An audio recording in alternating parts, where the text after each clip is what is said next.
Hello, everyone. We are live here with Stones from my Power Pack. And Stones, how are you doing, buddy? How are you today? I'm doing well. How are you?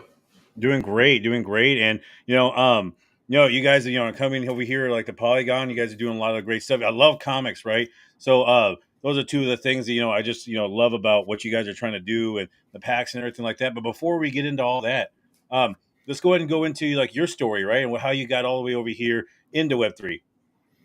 Yeah, so I kind of like a lot of people. I think I kind of fell into Web3 over the pandemic with, being at home 24 hours a day, just looking for other things to do. Collectibles was a big push during the pandemic. Comic books went on the rise. You had a nice surge in comic book prices.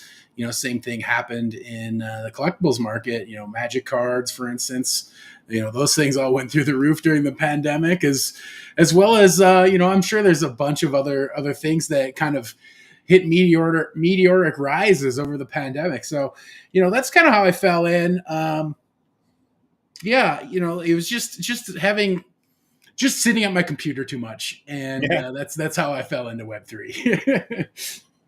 Yeah, no, and yeah, kind of the same thing with me here too. I kind of like fell into Web3 with like like Doge and kind of everything like that, and of course it got rugged like crazy, right? On pretty much whether it be NFTs or different cryptos and whatnot. So that was kind of like my kind of like introduction into it, though. But kind of like asking you guys, about your like your comic history, right? And also too, like how long have you been a fan of like comic books, and what are some of kind of your favorite kind of comics, kind of like as growing up or even now?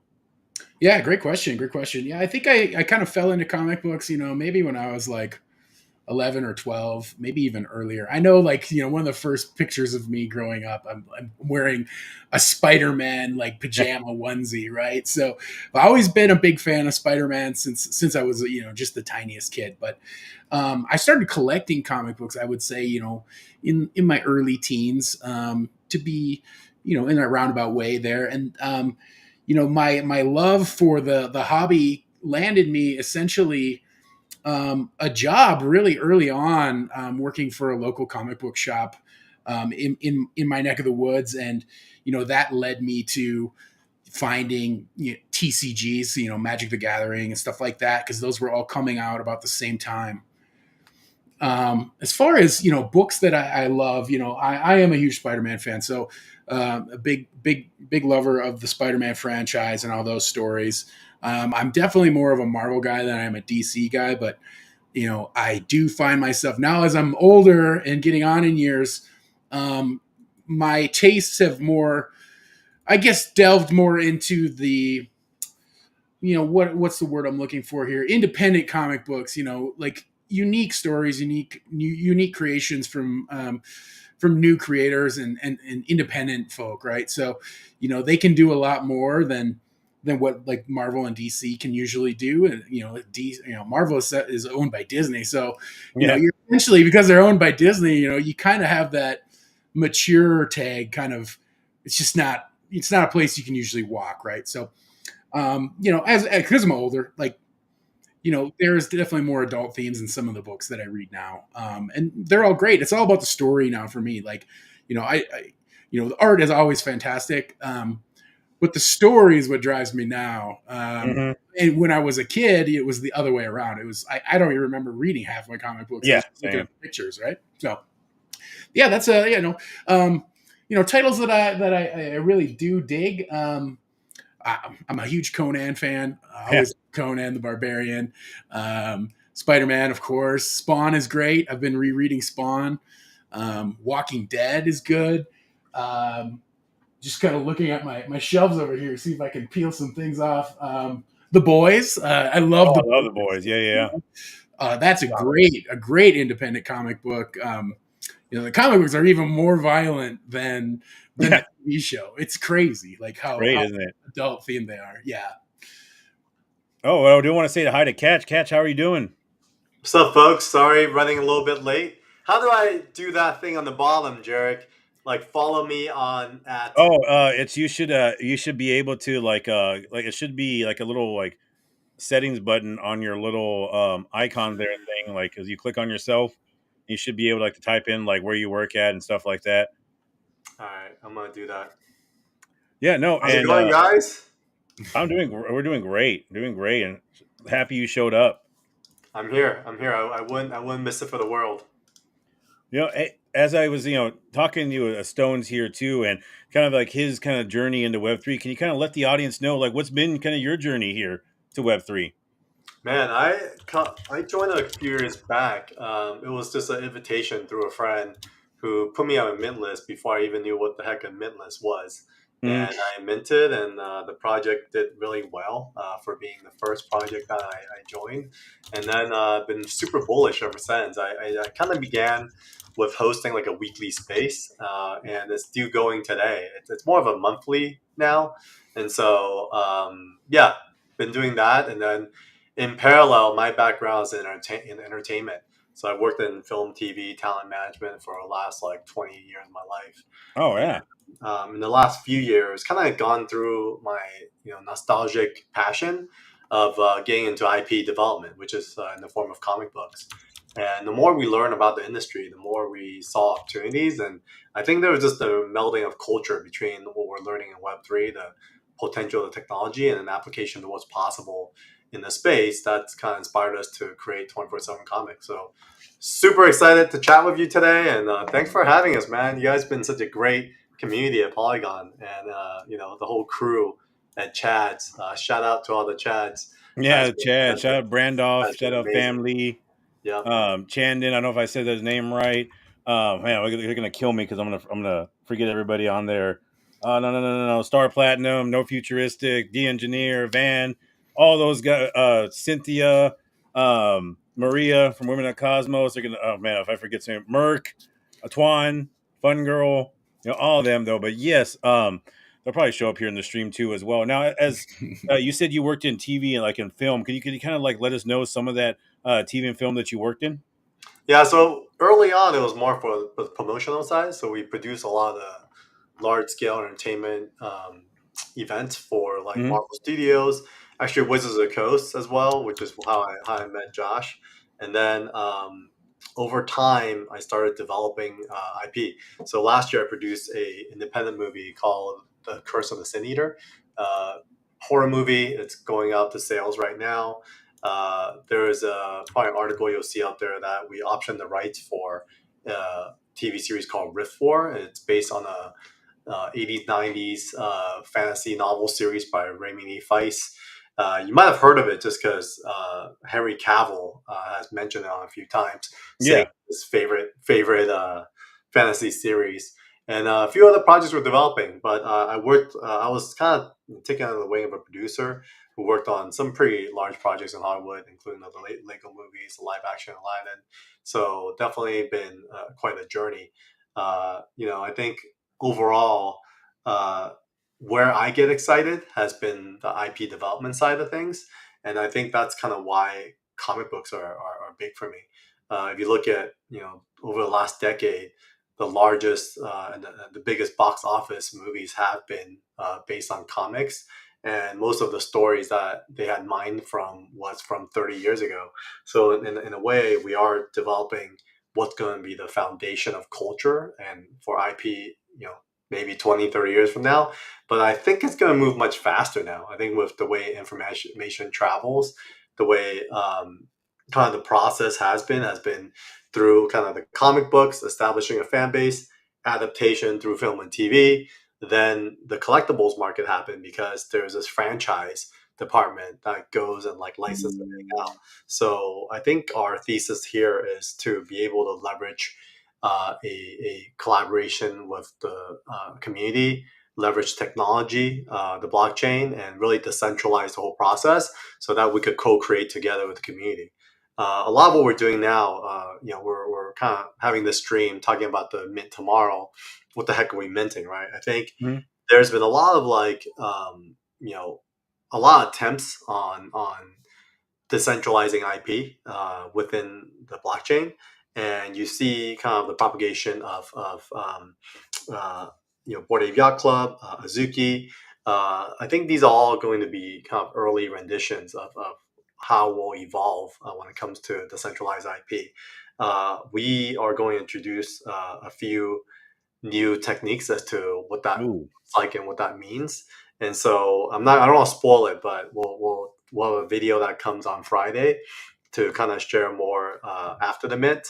But the goal is really for the community to own these characters. So imagine like you open a power pack and you're not just opening cards, but you're literally opening Funkos and characters that you could build on. And you actually have the licenses to develop these characters, and we'll have a relationship with you throughout the process. So as much as then when you open these characters, you'll be able to access the comic book, which will inspire you to create, hopefully. And in turn, whatever you do with your characters, Sean Chen, Daniel Wu, the guys who co-create this IP and this world, will look to see what you guys are doing as community members and be inspired to create segments of the world that they may not have thought of in the first place. So the idea is this co-creation relationship that creates a flywheel between us and the community members who will basically co-own this IP brand.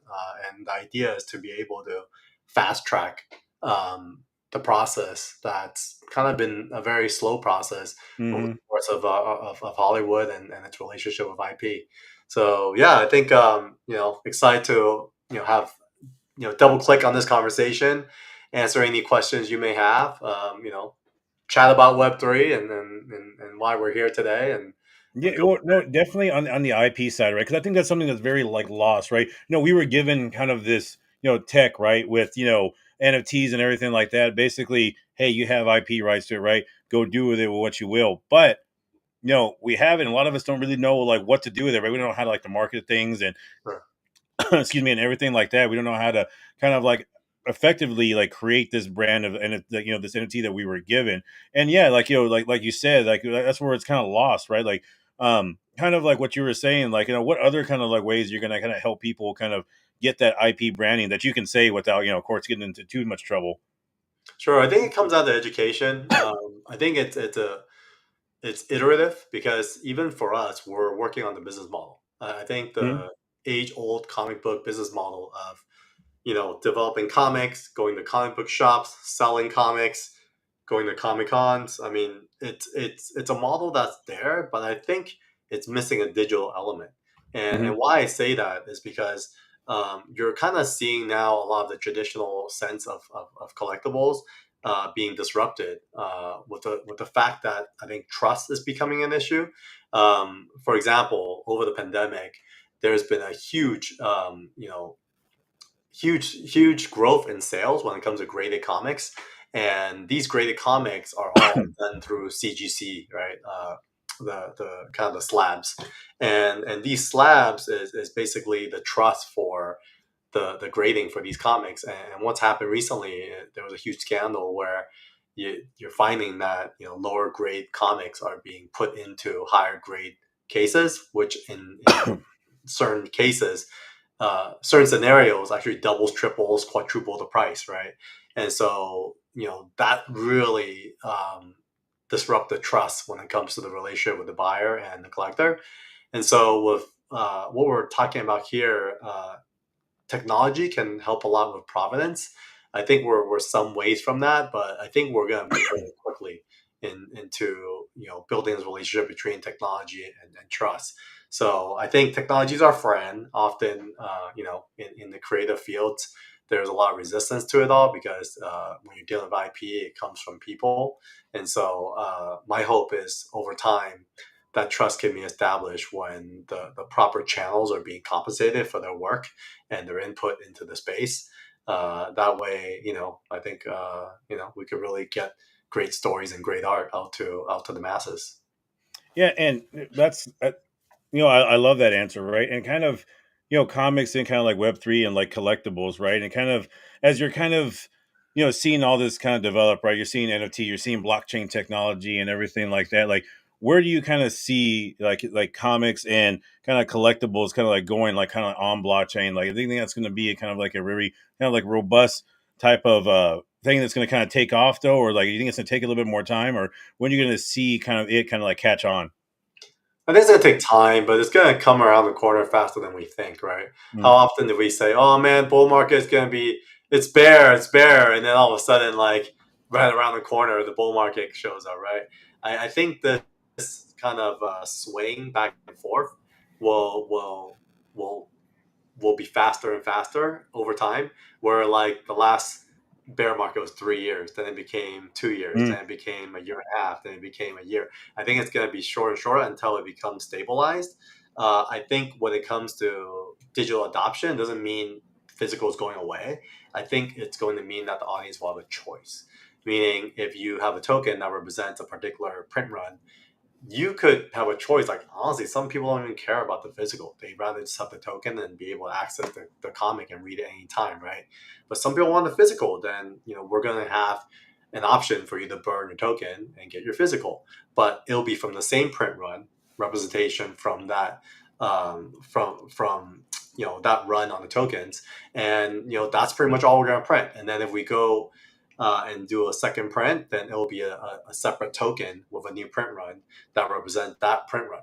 That way, provenance will determine scarcity and value versus it being so overhyped on condition, so overhyped on whatever else. Because condition is really just based on scarcity, because there's a more scarcity when it comes to a higher grade. But when you're talking about print runs, that could also represent the scarcity. So that's kind of my thought surrounding it. Stones, what do you think? I mean, you've definitely seen a lot of from the collectible card world. You've definitely seen and experienced an approach towards providence and scarcity. Any thoughts there? Yeah. It's always a tough piece of conversation. So, in the collectible card market, generally, a lot of cards are being reprinted over time, right? So, for Magic, for example, the Soul Ring has been reprinted into the dirt, right? The original one here from Alpha and Beta, those things, still catch a hefty price on the secondary market, just because those print runs on those first two sets were extremely limited. And now, every commander deck that comes out has a Soul Ring in it. And so, one of those ones that you might catch in like in one of those new products might be worth like $1 or $2, whereas that original Alpha one, I think, might fetch upwards of a couple $1,000. Um, and that's just a complete difference in the amount that were manufactured over time, right? So that first print run, there's only 1,100. I think it's 1,100 total alpha sets that exist.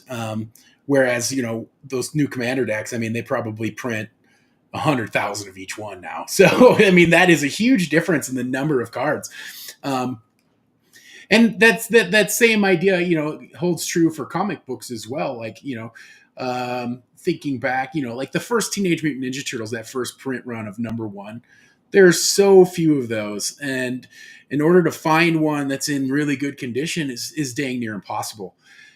So you'll see a lot of number one of Teenage Mutant Ninja Turtles, but it's never that first print. It's always like the third print, fourth print, sixth print, that kind of thing. And those still have great value because it's a very rare book. It's super old at this point, but that first print of those things, of those Teenage Mutant Ninja Turtles, is like a holy grail. I mean, impossible to find. oh Yeah, yeah, there's no, like Hundreds of 800 of those. It's crazy. yeah. Yeah, I mean, it's like yeah. 500, and they printed them like Eastman and Laird printed them like in their garage. So it's no, no, it's and still. that's correct. I say like it's very rare and everything like that. And catch though, right? Trying to onboard people like like Stones, or like who has been like a hardcore kind of like collector, comic book, um, you know, collector and everything like that. How are you gonna try or like make it easy for people from like Web 2 to come on to like Web 3 and actually like join kind of like this side of the NFTs and digital collectibles?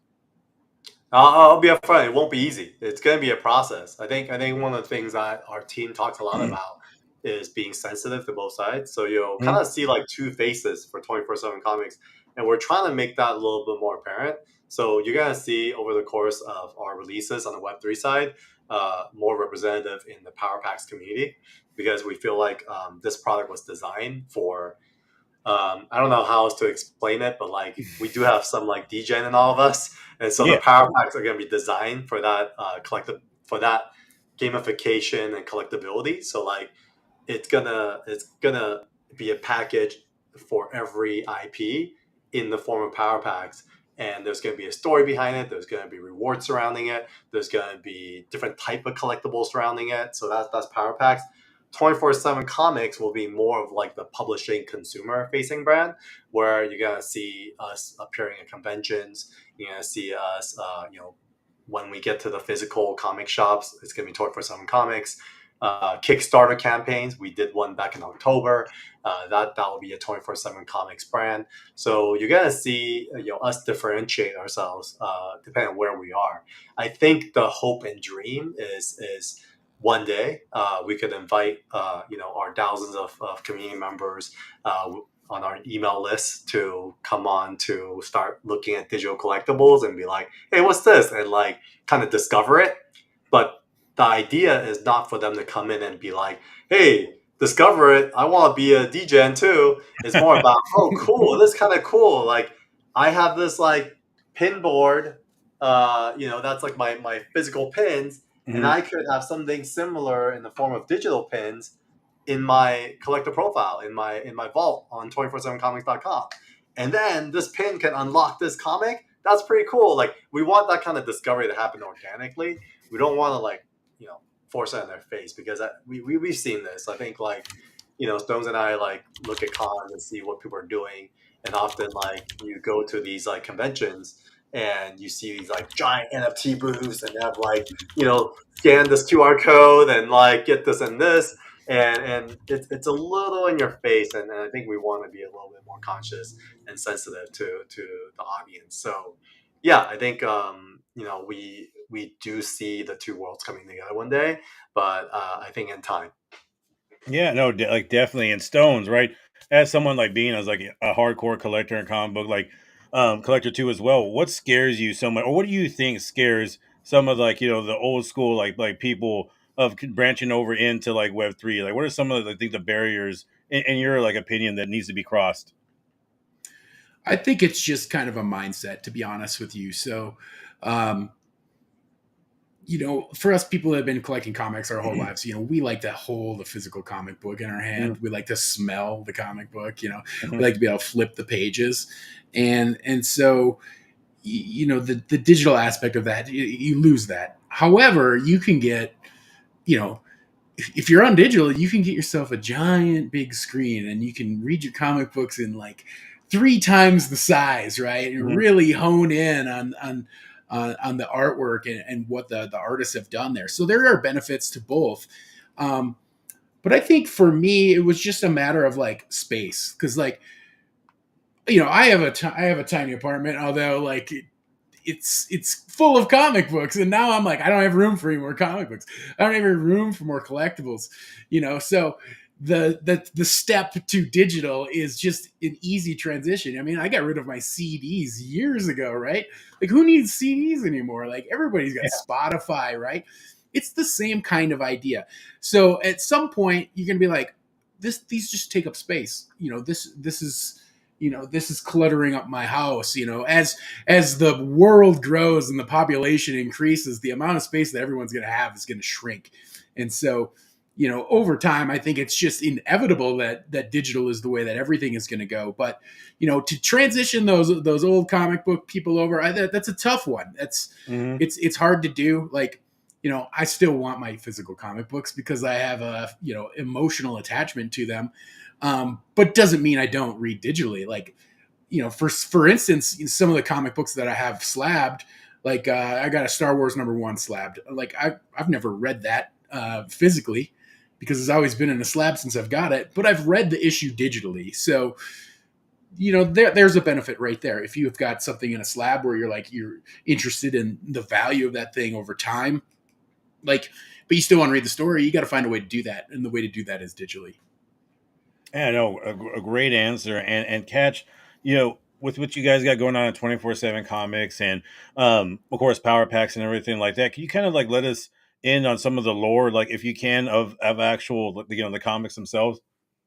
Sure. Well, we'll start with Evermind, which is season one.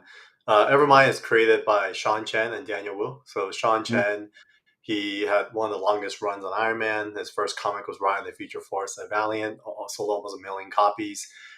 He basically is the designer of the modern day Iron Man. He's also had a few year run on Wolverine, which is like one of the most coveted characters in Marvel. mhm. So he actually took about 10 years off comics because he lost faith in the business model and how it just didn't change.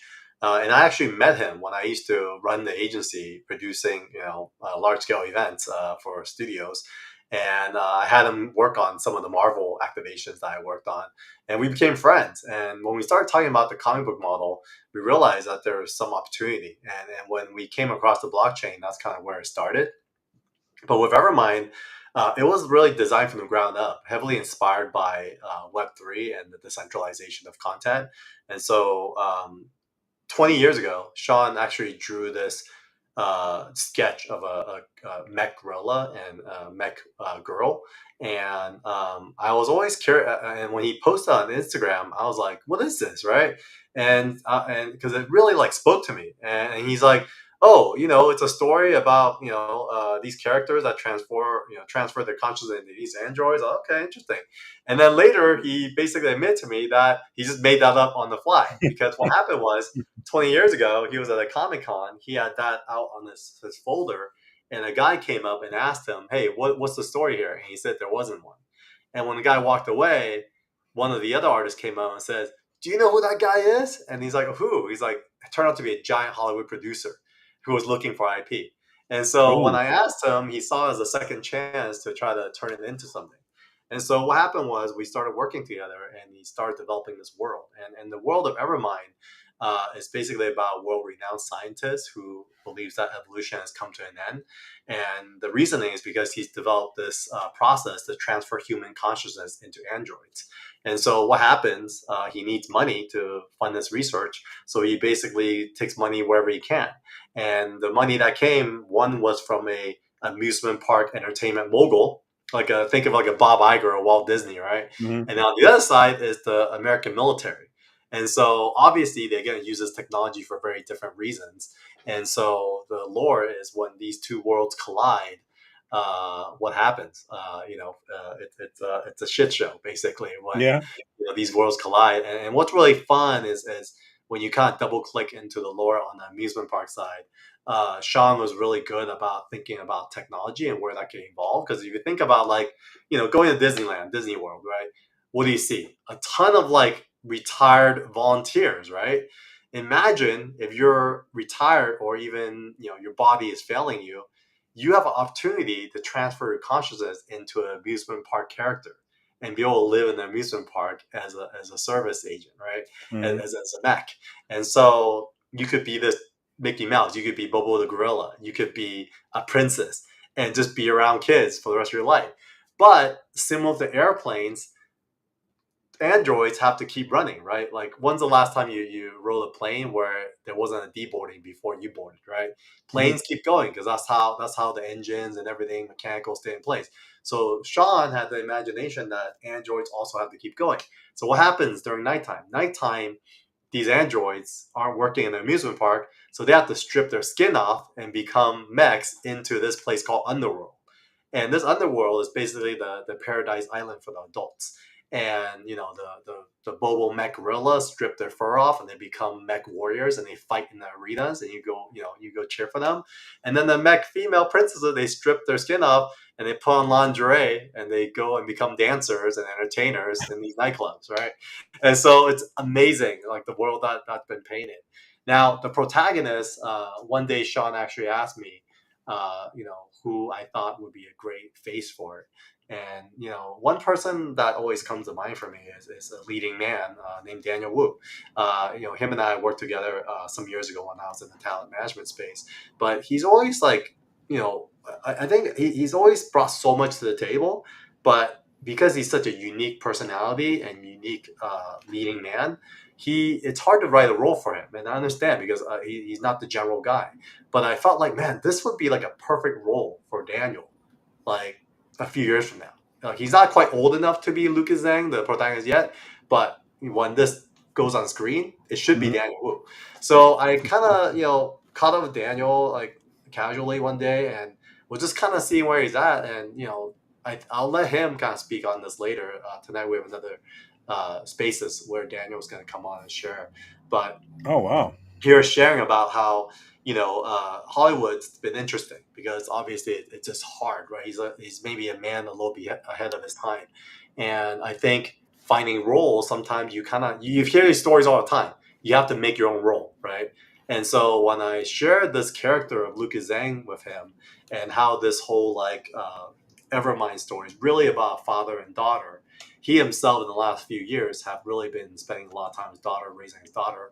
It really related to him. So he basically came on as a co-creator of the project and started collaborating with Sean on developing the characters. And yeah, we're packaging this, and we're really gonna work hard and turn this into a franchise and bring it into reality across all mediums. Oh no, that is great, and hearing all that, and of course Daniel will too as well. Being on a space tonight, that's going to be crazy. Stones, about all this lore and everything like that. Do you have like one specific favorite part, right? And kind of being a kind of fan of this, or like can you kind of just tell us some of the favorite things that you like about all of this lore? Or maybe you can tell us another little story too as well. Yeah, the story of Evermind. I've only read half of it, so I've only read the first three issues myself. But there's obviously this father daughter kind of um, controversy going on where the daughter she doesn't approve of what her dad is doing for work, right?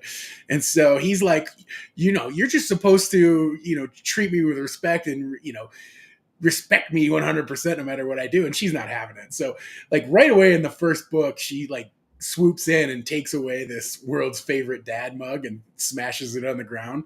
And that's one of my favorite parts of the whole story, and it's like in the first couple of pages. But there is so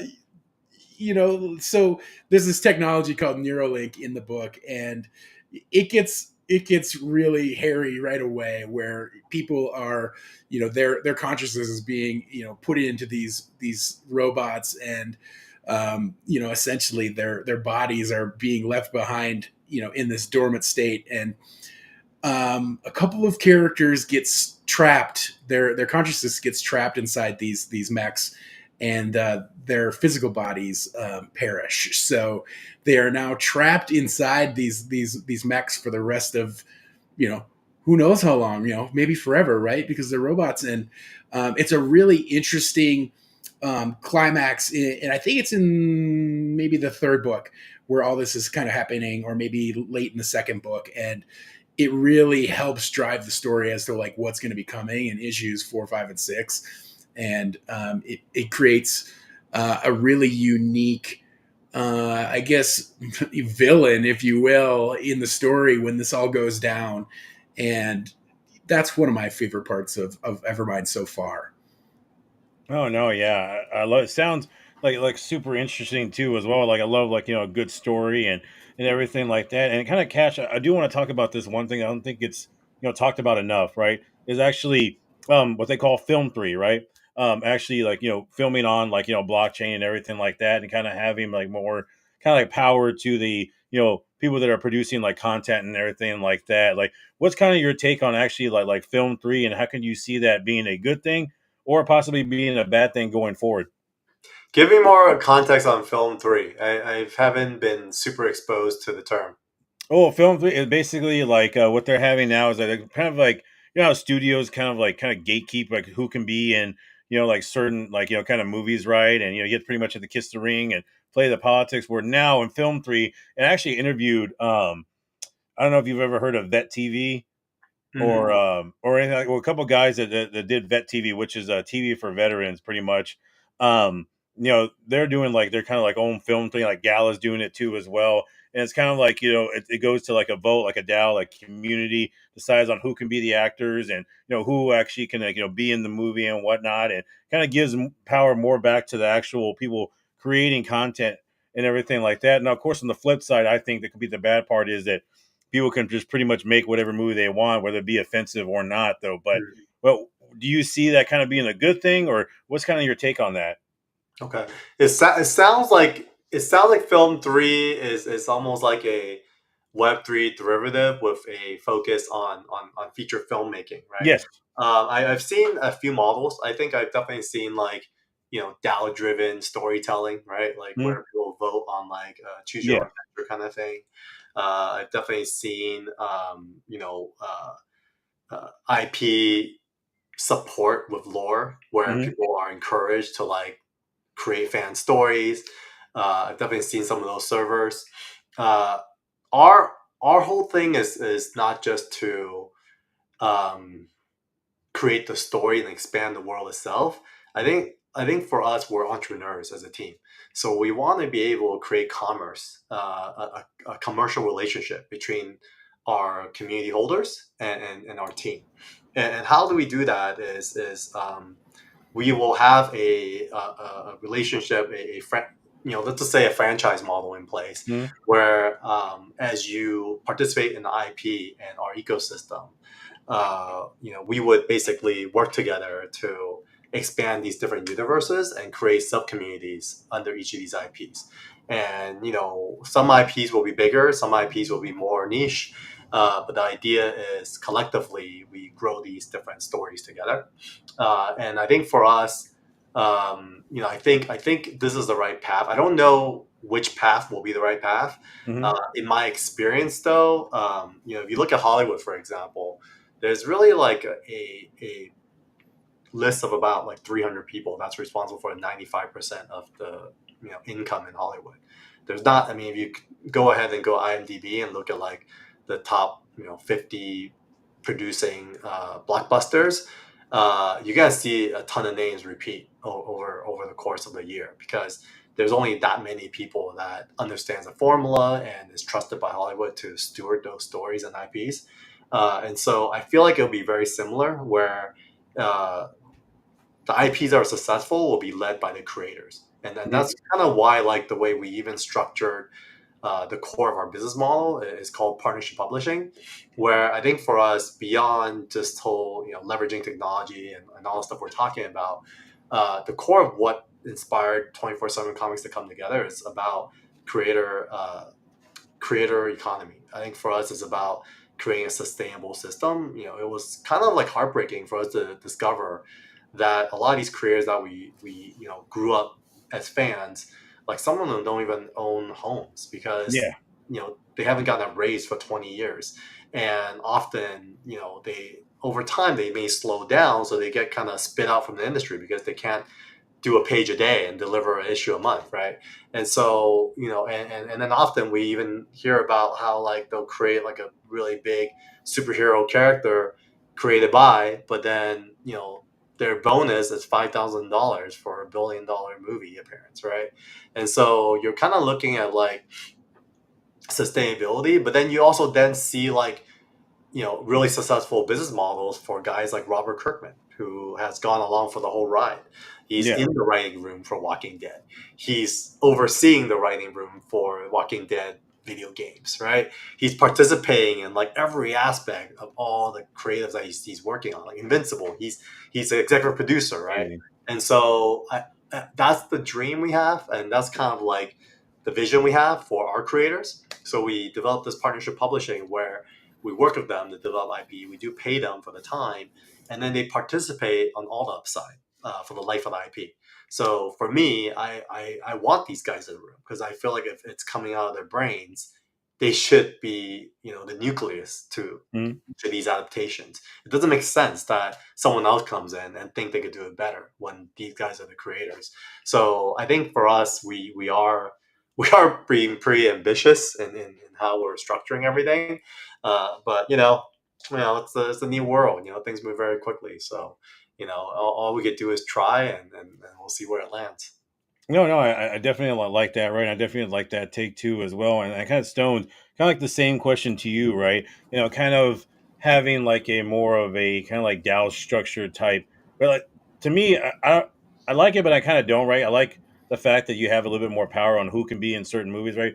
But at the same time too, as well, like I don't think I don't know anything about making any kind of like movies or comics or anything like that. So I don't know if you should put the power in my hand. I kind of trust like the Robert Kirkman and everything like that. Because like you ask me, I'll probably like, I don't know what kind of story I'd create though, but what's kind of your take on the whole kind of like DAO structure type thing in kind of like film three? Sure, sure. I think first of all, Jarek, like you can totally do whatever you want with the DAO system. You just Yeah, need enough votes, right? Or you need enough people on your side to vote for you and do whatever you want. That's kind of how a DAO works, right? So a DAO is essentially, you've got, let's say there's 1,000 votes on something, and there's 1,000 different people that have these votes. And because it's a tokenized system, people can acquire more than one of those tokens. And so it makes the idea of the film three interesting, but also it just it to me what I'm hearing is, oh, if I just have the most money, I can buy the most votes, and I can cast yeah, myself as the main actor. I can cast myself as the director. I can cast myself as the as the second lead in the movie as well, because if I have the most votes, I essentially can do whatever I want. Um, but with great power yeah. comes great responsibility too. So if you have the most votes and you want your buddy Carl in the movie, you can cast him in that movie as well. So the DAO system is a little interesting when it comes to the idea of film three to me. I've definitely seen some projects over the past couple of years that were leaning that way. I don't remember any off the top of my head. I think one of them was like a horror film, and I don't think it ended up going anywhere. But it's definitely an interesting concept, and it definitely, the DAO system is all over Web3. I mean, you got DAOs everywhere making these decisions on how the projects are going to go forward.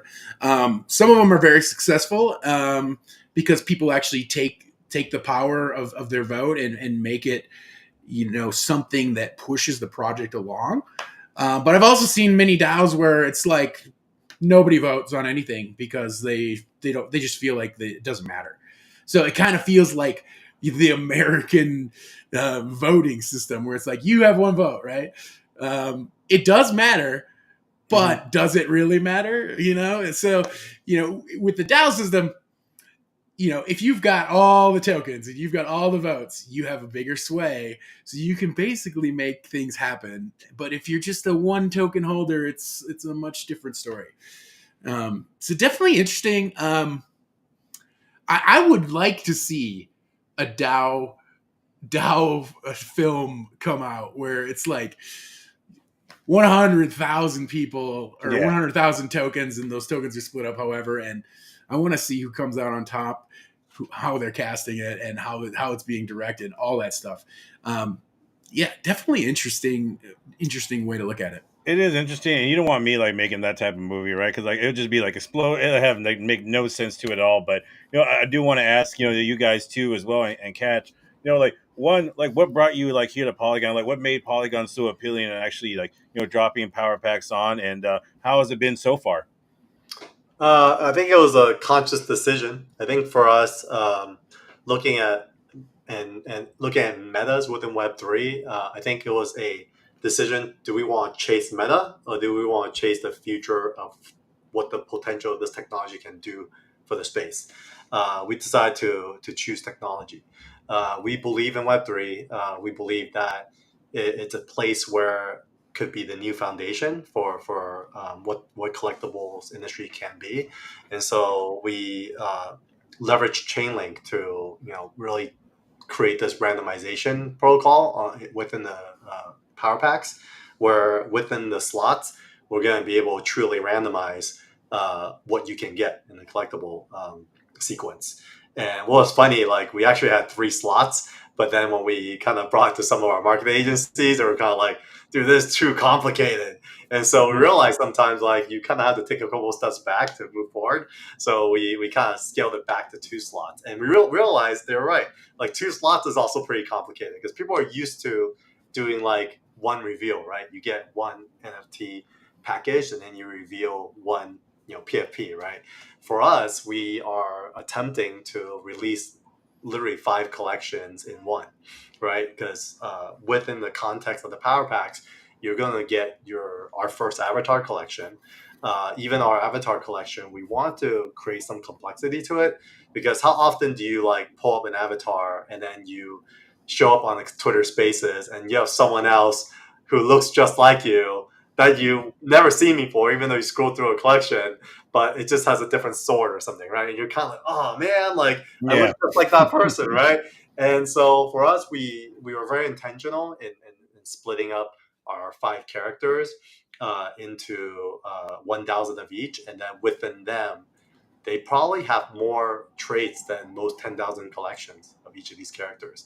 So you'll notice, like, for example, Brittany, there's like different layers of Brittany. There's like the Princess Brittany, there's almost like this like superhero color Brittany. Then it breaks down into like tribes. There's like the Imperiums, which is like the samurai and like, kind of Eastern culture.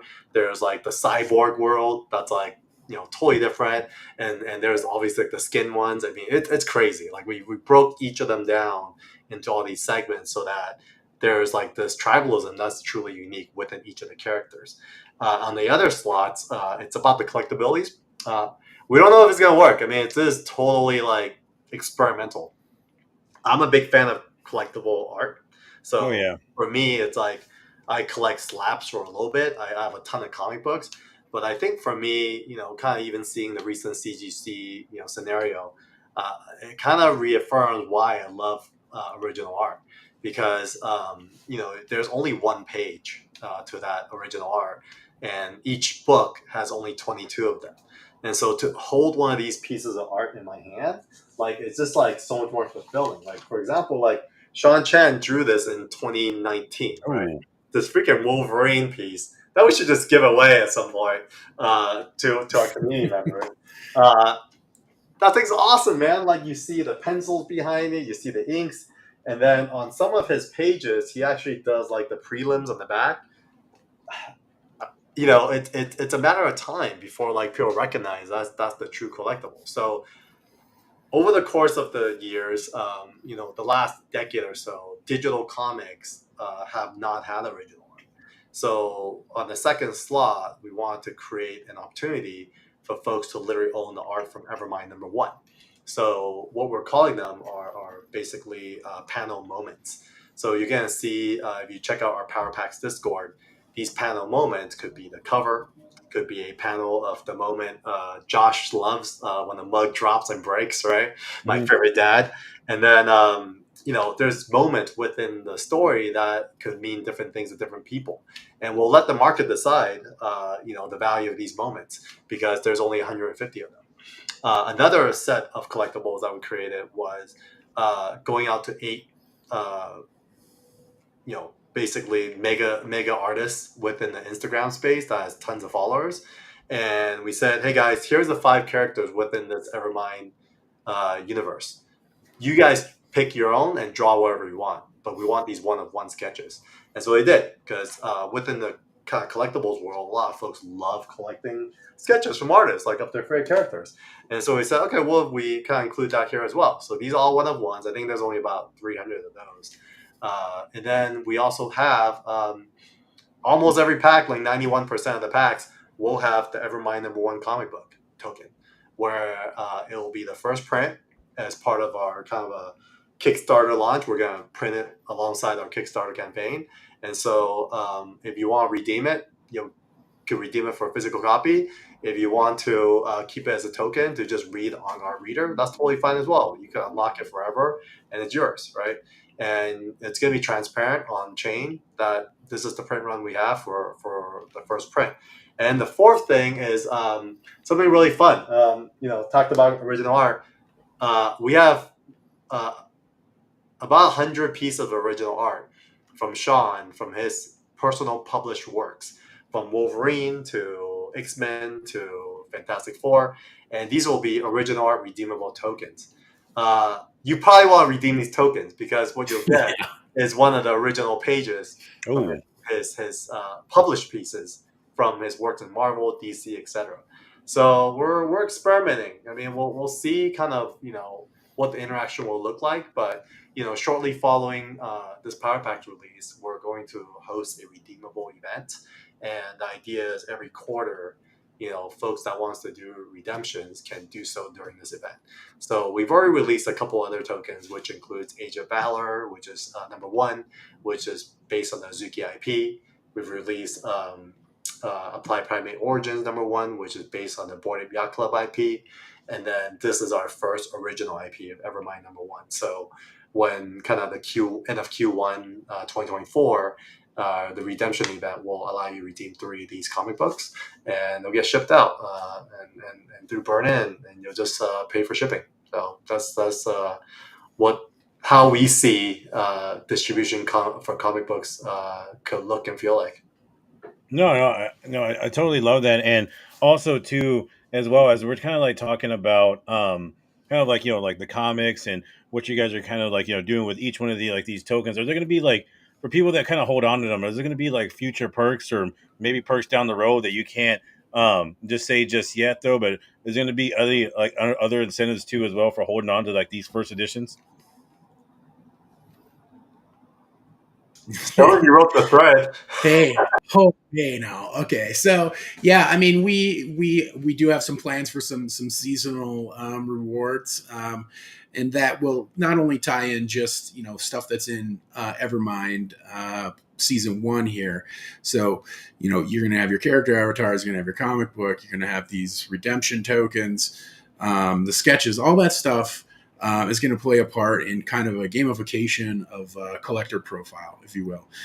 So think of it kind of, I don't know if you're familiar with VV, but they have Yeah. like, yeah, it's like comic book collecting platform. So think of it kind of in that sense. Whereas as you're collecting these items from all of our collections, you're going to be rewarded with essentially we'll call them points.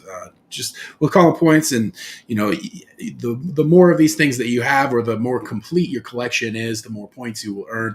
And then we're going to be having like leaderboards and stuff like that, to where wherever you're ranking on these leaderboards, you're going to get rewarded with some secret stuff we haven't revealed yet. Oh, nothing you can leak just yet, or I'll leave it up to Carl.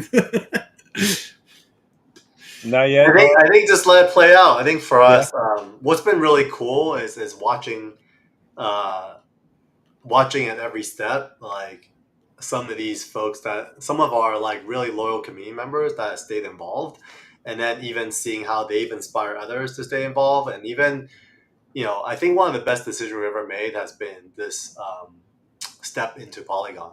I Mhm. felt like there's true synergy between our vision and the Polygon community, and I feel like when I meet a lot of the founders here, they really are thinking long term. So Mhm. I think there is like the fast money in Web3, but I think there's also the future of how it could disrupt mainstream technology through layer two like Polygon.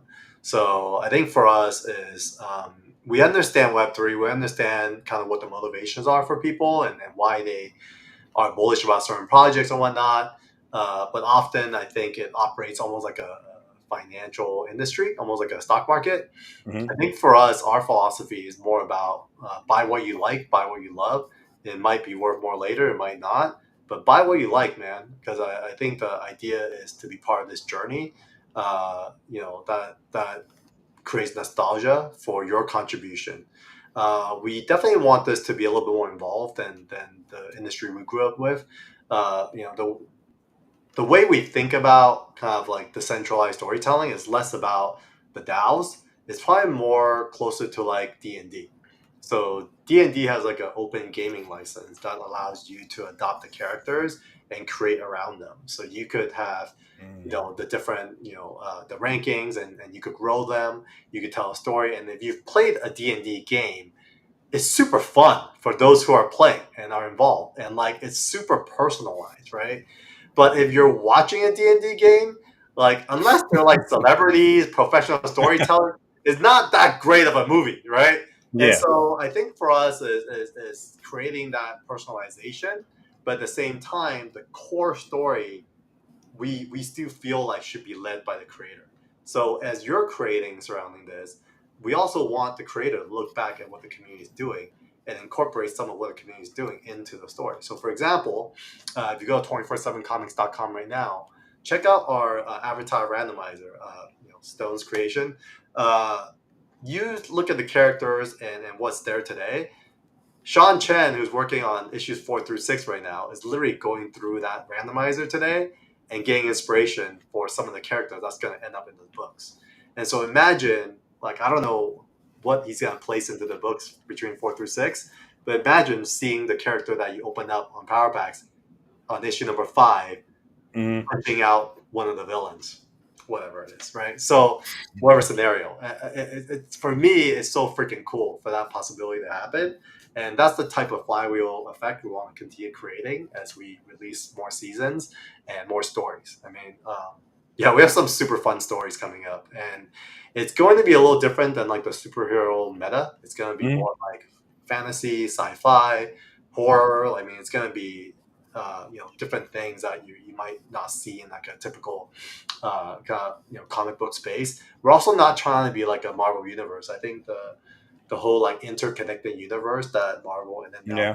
is trying to do, it's a little played out for now. Not saying that we'll never have crossovers, but we feel like the crossovers could happen in more fun ways. No, definitely. I'm actually going to ask you a question about that here in a little bit, about crossovers and Marvel and everything like that. But kind of like Stone's getting kind of getting back to the traits and everything like that. Like, do you have like certain favorite traits, like right, like that you can say right now, or like what are some of the ones that you like the most? Yeah, there are. That's a tough question. There are so many awesome traits. I was playing with the randomizer myself the other day, just trying to make sure that some of the things that we slipped in there would appear. And one of my favorite traits is there's like on the mech bobos. There's a hooded version. It makes them kind of look like Sith lords. Oh, That one's one of my favorites. There's also obviously I'm a big Star Wars guy. If I keep answering with these things here, but there's like an energy saber that makes it look like a lightsaber.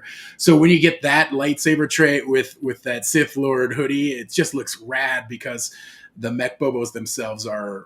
I think they're my favorite of the 5 characters. So those 3 things all combined really put out some really interesting character avatars.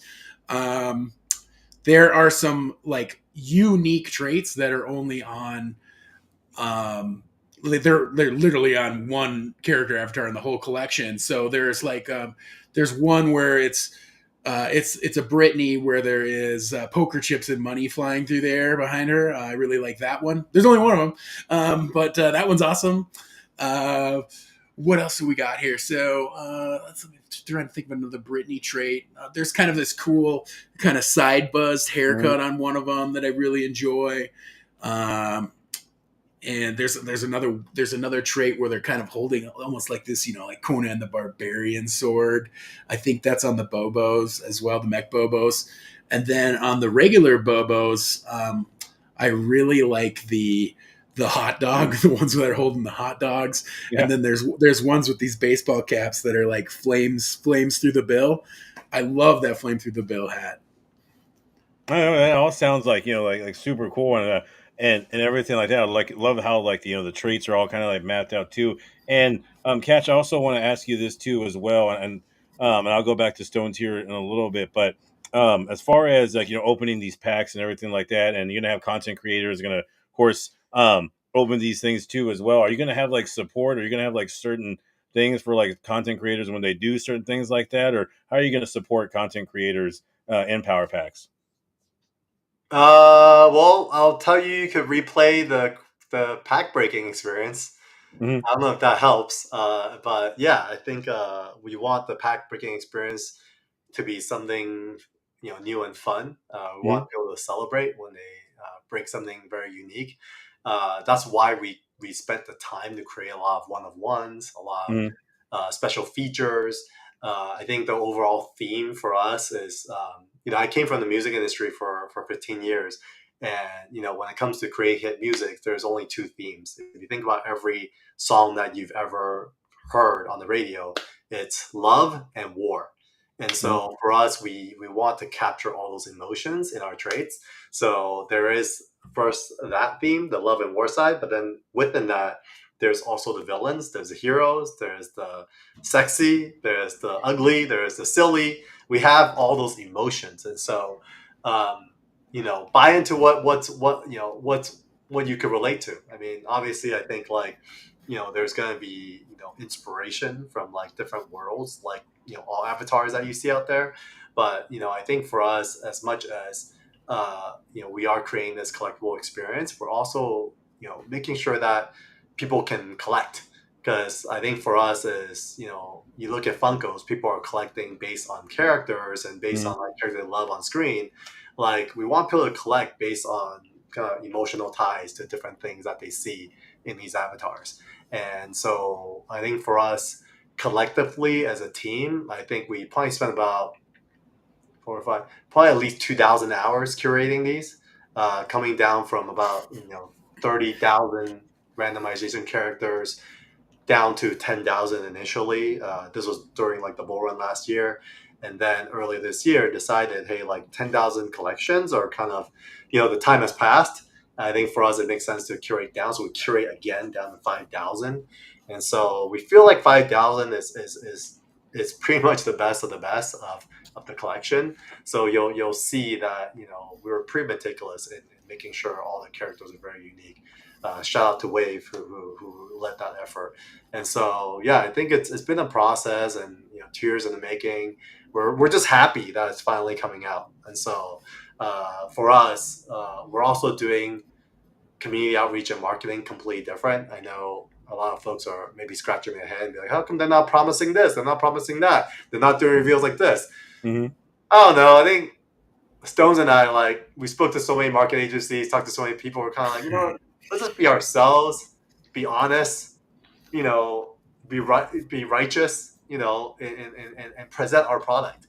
If people like it, cool, we did something right. If people don't, maybe what, maybe we're not that good at what we do, Yeah. So, we're so far humbled by the response, and so, hopefully, as people see the reveals, they'll be as excited as we are in what they see. No, yeah, no, definitely. I think they will, right? And Stones, you had mentioned earlier too that you had you came on here to Polygon, everything was so kind of like welcoming. And the people that are kind of watching this, right, that may, come over here and like start a project on Polygon, right? Like what can you say on how, the foundation itself, Polygon Foundation, and also some of the other founders of other projects, like how welcoming have they been to, you guys over here at Power Packs and 24/7 Comics? Yeah, yeah, great question. It's night and day versus Ethereum Yeah. and Polygon. Like Ethereum, it is 100% PvP over there. It is project versus project, person versus person. Hmm. And then over here on Polygon, it's like the complete opposite of that. It's like, hey, you know, you guys got something cool here. Like we want to help support. We want to help you guys, push this to market. We want to make sure that you guys are successful and that you're talking to the right people and the right projects on Polygon over here. So, when we came over, and this wasn't very long ago. I mean, like, what we decided to switch over to Polygon the last month, maybe. And so in less than a few weeks, like 2 months or so, like we've been meeting with Polygon Oh, communities did left we and lose you? right. Um, am I gone? No, no, we Oh, got you back. You're back. all right, cool, cool. So yeah, I mean, like I've just been nonstop, in Polygon spaces, like and like all the Polygon spaces on Twitter are amazing. Like they're Mhm. fun, a lot of energy going on. You got a lot of the same people coming every day. Even though it's different hosts and different co-hosts, like every other hour, you're seeing a lot of the same people in there, and they're all supportive of each other.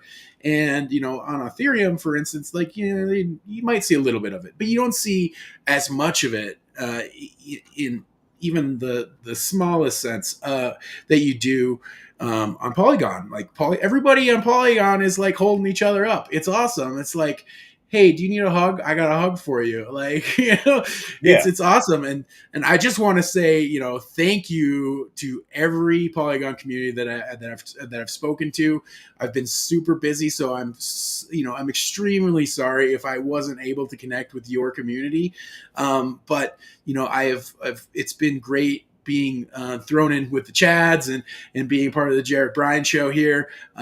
Big Nil over there, he's been great helping us. Oh, big no. Yeah, shout out Big Nil. Like, we were thinking about going on Magic Eden, but it just didn't work out for us because Mhm. of the way our contract is built with the power packs. So it didn't work out. But like those guys over there are still supporting us, and they're still 100% like hoping that our project does well, and all that stuff. So um, every person on Polygon that I've spoken to has been super nice, super welcoming, and it's just been a breath of fresh air. Especially Brandolph has been just Yeah, amazing. he's Like, yeah, oh my god, No, I think I Randolph. fell in love with that guy in like one meeting. I'm like, where's this guy been my whole life? Like, yeah, the wizard. mm-hmm. He is the wizard for sure. And yeah, shout out to Do as well. Kang and Morphin to be so Mm, like super supportive. I mean, we yeah, like Stone said, our contract's so complicated that it just won't work on any like platforms right now. I think it only makes sense to mint on our site. And so, but the platforms are still so supportive because of I think just being part of the Polygon ecosystem. no, and guys, we love having you here. And kind of, I want to throw a question. I know you guys, we got a space here in a little bit, so I promise I'll let y'all go here. But like Catch, I do want to ask you. You had mentioned it kind of earlier. That everybody's been kind of saying, right? This is kind of more of a personal question for me, for you being kind of in film and everything like that. Do you think that the whole kind of like video kind of movie and everything like that, like market is kind of oversaturated right now with like Marvel movies and superhero movies? Or like, what's kind of your take on that? Yeah, I think the commercialization of everything has its plus and minuses. I think when things are popular and traveling and making money, it's really good like for things to like travel and grow. But there's also like seasons, right? I think too much of a good thing can Hmm. be bad, and so I think we're kind of in that season right now where over pandemic there was this hunger of like consuming content, and like the streamers were kind of figuring itself as a new business model. But at the same time, like history repeats itself, and there's nothing new under the sun. You're probably gonna see like cable coming back, where we're gonna be like Hmm. subscribing to like a package, and we'll have like all these streamers.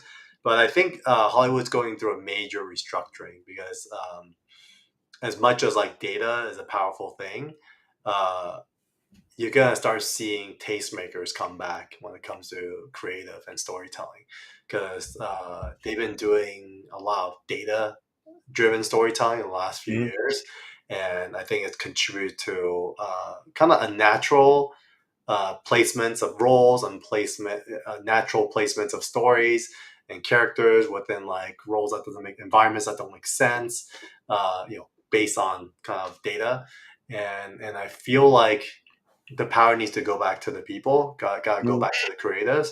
And I think for us, if we could kind of get back into that mindset, we're gonna start seeing way better stuff on screen. I think I also think why Polygon is attractive to us is because when it comes to the DAOs and the Ethereums of the world, like it's awesome, man. We love Ethereum. We have a lot of support in that space, but we're hoping a lot of the folks that are there could also come with us because unfortunately a lot of the DAOs are becoming political size, like right. It's like Hmm. it's you're going on these spaces and like people are like swinging votes and all this kind of stuff, and it's just kind of like I don't really care about all that stuff. I'm not a big like political guy, right? Like I rather just focus on the creative. I love dreaming. I love escaping with my friends and talking about stories, playing Dungeons and Dragons and reading comic books. So like that's my world. Like that's my interest, right? So I kind of want to do that, and I want to spend time with people who wants to build with that mindset. And so yeah, I'm not really looking forward to like politicalizing like how our stories are being told. I'm looking forward to identifying great creators who are passionate about their stories and have a bigger vision for creating worlds and worlds that has room for fans and co-creators to be involved and to be part of that story and to contribute, right? And so yeah, I think that's kind of like I think it's just a preference.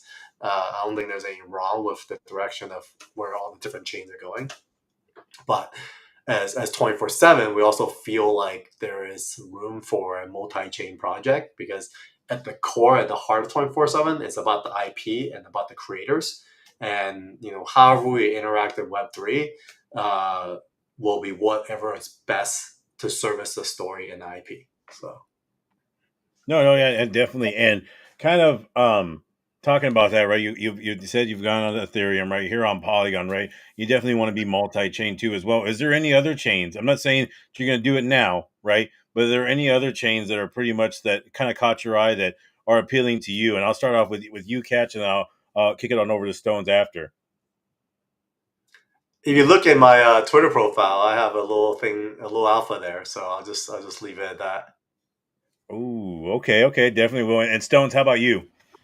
Yeah, I mean, I've definitely been on a bunch of different chains. I'm a big sports fan, so I have a nice collection of Dapper products over there on Flow, Mm, NBA Top Shot, NFL All Day.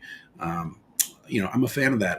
I like a gasless transaction. I like to be able to move my stuff around for free, and but I see the benefits and the tech behind. I've been on Ethereum since the pandemic started. That's where I fell into NFTs. Well, I started on Dapper, and then it brought me over to Ethereum, and then realized that I was burning money by trading NFTs because of the gas prices. It's something that not everybody realizes is happening right away. They think that they're making a couple of bucks on a flip on something, but in reality, they're losing a couple of bucks because of the gas that they're paying. So, I've definitely been there. I've mined Bitcoin back in the day. oh, Um, I don't have any anymore, but it was something that I did a long time ago when I was, kind of first investigating and trying to, teach myself about cryptocurrencies. Um, but there are benefits to every chain. Polygon, one of the great benefits over here is that it's super cheap to do whatever you want. It costs like a penny to buy any NFT that you want. It costs like a yep, penny to stake whatever NFT you want. It's I don't even know it shouldn't even really exist that cost because of how low it is. It's like, okay, well, it's there, but it really doesn't need to be, in that sense. Whereas if you're on Ethereum and you're trading in the middle of the day and it's you know, uh business hours over there on Wall Street, you're looking at sometimes gas in the hundreds of dollars on something to just move an NFT from your wallet into a staked state, or to sell it or list it on OpenSea or what have you, right? So that I think is one of the bigger benefits to other chains is eliminating gas costs or saving on gas costs. um, However, Bitcoin and Ethereum, they're also kind of at the top of the food chain. So you have more money there as far as people pushing stuff around. So, I think kind of the you might see kind of the bigger projects end up over on Bitcoin at some point. mm, If they're on Ethereum now, you might see them transfer over. Um, Depending on the technology that you can do with inscribing and stuff over there. Bitcoin's still a little bit sketchy on how these yeah, NFT things are working, but I know a lot of people are into that, and it's not something I have delved into too much yet. I do have one.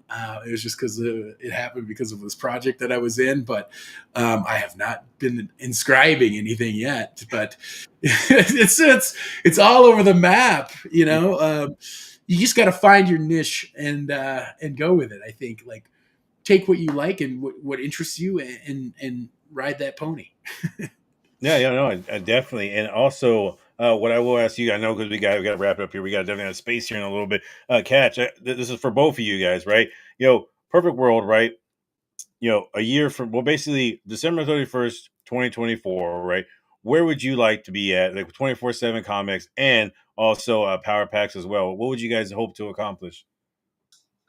Yeah, I think for me, I would love to have the community have seen a few seasons of Power Packs, Mm, seeing just a few of our IPs. I think you're gonna see that we're gonna release IP in different ways based on the story. So we'll have a few other Kickstarter campaigns that come out that showcase some of our other creators, and then I love to just meet a lot of our community members. Just have maybe one large event to kind of get everyone together. We also understand like comic books is a very very niche thing. Although like you have 300,000 people go to San Diego Comic Con every year. You have almost 400,000 go to New York Comic Con every year. It's a niche space, but it's also a big space. There's a lot of casual fans that we would love to engage, and I think for me, there's a new renaissance going on with comics as well. There's a lot of great stories. Recently, Daniel Warren Johnson, his Transformers issue #1 sold a 250,000 copies. That hasn't happened for a long time for comics to sell that many copies. Recently, Thundercats #1 that's coming out through Dynamite just pre-sold about 100,000 copies. One of our creators, Brian Pucciletto, he just had his Justice League versus King Kong versus Godzilla sold 100,000 copies as well. It's going in the second print. So you're seeing a new renaissance in comics, and we do feel like the reasoning is because studios had already mined all the like great IPs from the 90s. Now they're basically putting out stuff from 2000, which was when no one cared about comics. And the reason people didn't care about comics was because they just weren't great stories or great art. But studios are mining from that and making movies from that. And so there's no surprise people are not paying attention to them. So now I think even the studios who own a lot of these comic book companies are paying attention. They're saying, oh, shoot, like we got to put good stories out. And they're seeing results that people are actually reacting to it and buying into the comics because they're good. So I think for us, what I like about the current environment, it's a level playing ground. Like as much as like the studios have the big distribution, they still also do bring an old mentality. For us, we could create traction as a Web3 community and have power in numbers. And so we are inviting the community to co-create with us. We are inviting the community to work with us and give us feedback. I think for us is really finding a community that slowly grows with us. We had never had an intention of coming out with this one hit wonder where I think a lot of NFT projects or Web3 projects you'll see come out super strong, make millions of dollars, and Yeah. then just disappear. Or work really hard to try to fulfill that hit single, but can never fulfill that expectation again, right? Because Mm. nothing's good enough. So I think for us, like we've been pretty happy. Like our books, it's been slow growth, and it took a while even for us because we did kind of had a bigger team, and we've kind of found like our core team now being like the stars and the believers and the ones and the DNA of what the future of 24/7 comics will be. So I think we're on our way, but it's not gonna be an overnight thing, right? We're gonna slowly build this foundation. Having a core community that grows with us and take leadership positions and however we form this. And that's kind of what I see this year looking like. This year is going to be a very foundational year. Oh man, I love that answer. And Stones, how about you? Same question. Where would you like to be a year from now? Yeah, great question. And this is gonna be tough to follow up after Carl's That's a great great response answer. there. So, I think what I would really love to see is, people coming to Comic Con and looking for 24/7 comics, and coming up to the booth and saying, "Hey, man, I'm so happy to be here and run into you guys. Like, I've been a part of the Power Packs community since, January of 2024." And it's so great to meet you guys. Like, oh my god, and just see the excitement on their face to, meet us in person or interact with Sean Chen, and at one of these conventions, and maybe go out to dinner with those folks and have a nice night out on the town and really bond over breaking bread or something like that. Yeah. I think it'd also be very cool to, in a couple of months, see some pictures of Sean Chen's original art hanging up in our community members' homes and, over, in their office or over their fireplace or something like that. Right.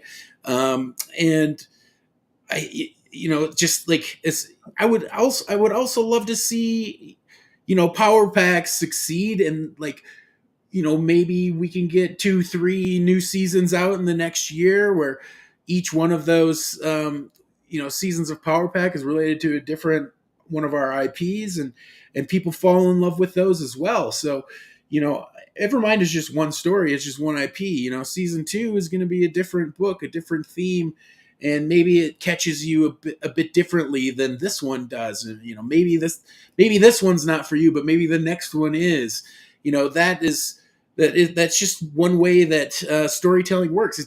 Not every story is for everybody, right? So, I'd like to just see people fall in love with one of our storylines and hone in and grab on and support the community and support each other and find a way to fall in love with comic books, maybe for the first time, or fall in love with comic books again. Um, it's going to be a long road. We all know that, but we think that it's going to be fun, and we're gonna try and have fun while we do this. So, I would love to see that fun inspired into our community members, and come along for the ride, and be prepared to have your ups and downs, but also like just enjoy this thing. Enjoy the product and enjoy what you're collecting, and go from there. I think, who knows? The world is our oyster, if you will. No, I love that answer. Great answer too, as well. And guys, and just so we can be clear with everything, right? You guys are minting tomorrow, right? And if you could give me the time and what platform you're going to be minting on. Yeah, great question. So we are minting tomorrow. Tomorrow, of course, being January 18th. We are minting at 6 a.m. PST for our whitelist phase.